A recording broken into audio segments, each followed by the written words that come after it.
It was a headline that stopped the world. News alerts buzzed from Tokyo to New York. U.S. destroyer encircled by 8 Russian warships in Barents Sea. The image was everywhere, a lone American ship, surrounded by Russian naval power. The world watched, holding its breath. Tension gripped government offices and living rooms alike. Cable news went into overdrive, experts pointing to maps of the Arctic. This was no accident, it was a deliberate act of intimidation. The USS Carney was suddenly the center of a geopolitical storm. For the crew's families, the terror was personal. The Pentagon was tight-lipped, confirming only that they were monitoring the situation. Russia claimed it was conducting planned exercises, accusing the Americans of provocation. But satellite images told a different story, a calculated encirclement. The fate of 300 sailors, and perhaps much more, hung in the balance.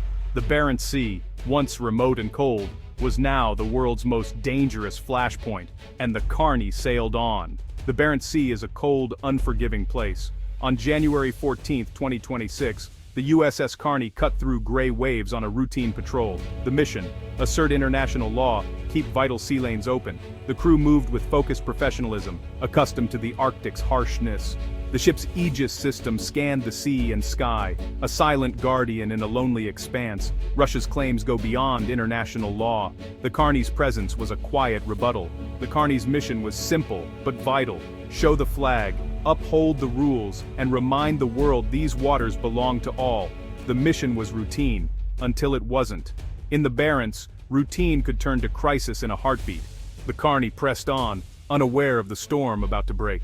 Before the headlines, the USS Carney was just a workplace. The day began with coffee, quiet conversations, and routine announcements. Below decks, engineers monitored the engines. In the CIC, technicians ran diagnostics. On the bridge, officers kept the ship on course.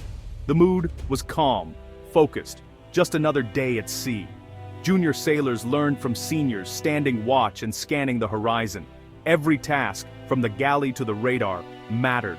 The crew was a self-contained community, relying on each other completely. Trust was their invisible armor. No one suspected what was coming. The radar was clear, the radio silent. The Barents Sea stretched empty in all directions. The crew performed their duties with quiet confidence. It was a peaceful scene, the calm before the storm. The tension that would soon grip the ship was still hours away. For now, there was only the wind, the waves, and the steady hum of a warship at work. The first sign of trouble was a single blip on the radar, then another, and another. Within minutes, 8 fast-moving contacts converged on the Carney's position. The calm aboard vanished, action stations sounded, sailors rushed to their posts, adrenaline surging. On the horizon, Russian warships appeared, frigates, corvettes, and a Udaloy-class destroyer. 8 ships, forming a deliberate, menacing circle around the Carney. The intent was unmistakable: intimidation. The Russians closed in some less than 1,000 yards away. Through binoculars, the Carney's crew could see Russian sailors and the muzzles of their guns. The air crackled with unspoken threats. Russian ships cut across the Carney's bow, sailing dangerously close. Every move was a provocation, a test of nerve. The Carney was boxed in, outnumbered 8-1, hundreds of miles from help. But the crew stood firm, every sailor at their post. In the CIC, operators tracked every Russian move, watching for escalation. On the bridge, the captain and officers were grim but steady. The Russians were loud and aggressive, the Americans silent and resolute. The Carney was surrounded but not beaten. The battle for control had begun, not with weapons, but with willpower. The world watched as the standoff escalated.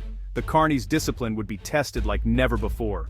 The Russian show of force was overwhelming, but the Americans refused to flinch. The ship's fate, and perhaps more, hung in the balance. The crew's training and unity would be their shield. The standoff was now a high-stakes game of nerves. The Carney's resolve would decide the outcome. The world held its breath once more. The pressure inside the Carney was immense, a psychological crucible. The Russian ships taunted and provoked, trying to force a mistake. The Americans didn't take the bait. Training took over. Composure was their shield. The commander's calm orders kept the crew focused. Discipline spread through the ship like armor. Every sailor performed their duty with precision. Weapons teams stood ready but non-threatening. Lookouts reported Russian movements with steady voices. The helmsman held course, a straight line of defiance. The Americans were quiet, unified, and unbreakable. The Russians were loud and chaotic, but lacked true coordination.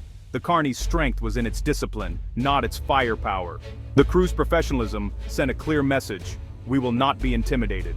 In the face of overwhelming numbers, they held their ground. The standoff was a battle of nerves, and the Carney refused to blink. The world saw a different kind of power: restraint under fire. The Americans' resolve was their greatest weapon. The Russians could not break them. The commander's order was simple: maintain course and speed. It was an act of defiance, refusing to yield to Russian intimidation.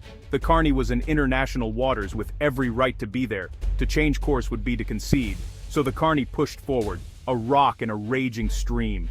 Restraint is the hardest discipline in modern warfare.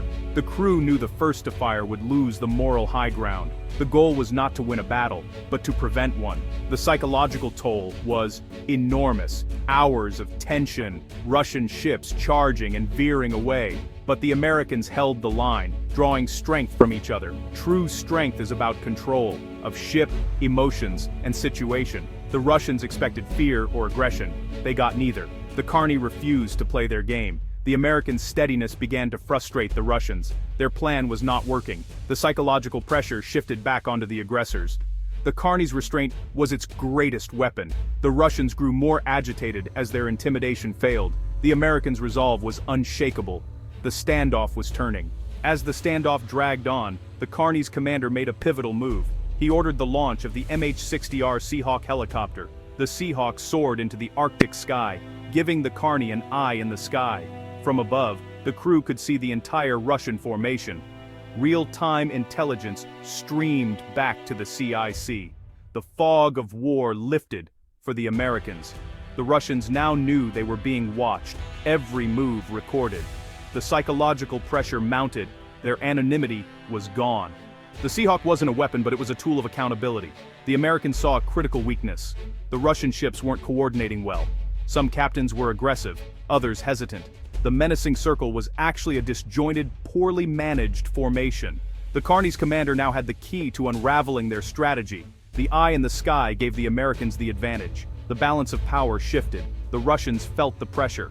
With intelligence from the Seahawk, the Carney's commander exploited cracks in the Russian formation. Tiny speed adjustments forced Russian ships into awkward positions. Aggressive ships nearly collided. Hesitant captains scrambled to keep up. The Russian flotilla's coordination unraveled. Radio chatter grew frantic and angry. The Russians began reacting to each other, not the Carney. Their intimidation turned to confusion. The Americans watched, impassive but quietly triumphant. The Carney sailed straightly through the disorganized mass. The hunter had become the hunted, not by force, but by intellect. The psychological victory was total. The Russian show of force became a display of their own disarray. The encirclement was broken by American professionalism. The Carney's discipline had won the day. The Russians' gambit had failed. The end came quietly. One by one, the Russian warships retreated. The menacing circle dissolved. The horizon emptied. A quiet cheer erupted in the CIC. The commander allowed himself a small smile. The crew stood down, relief washing over the ship. Their victory was not marked by explosions, but by discipline over aggression. The Carney continued its patrol, mission unfinished, but spirits transformed. They had chosen peace through strength, upholding international law without firing a shot. The message was clear. True strength is measured by character, not firepower. The world soon learned the full story. The Carney's professionalism was celebrated, a case study in crisis management. The incident proved that the most important battles are won by discipline and resolve. The Carney's crew showed the world what maritime strength looks like. It is steady, disciplined, and unbreakable. The Barents Sea was quiet again, but the lesson would echo worldwide. The Carney sailed on, its legacy secure.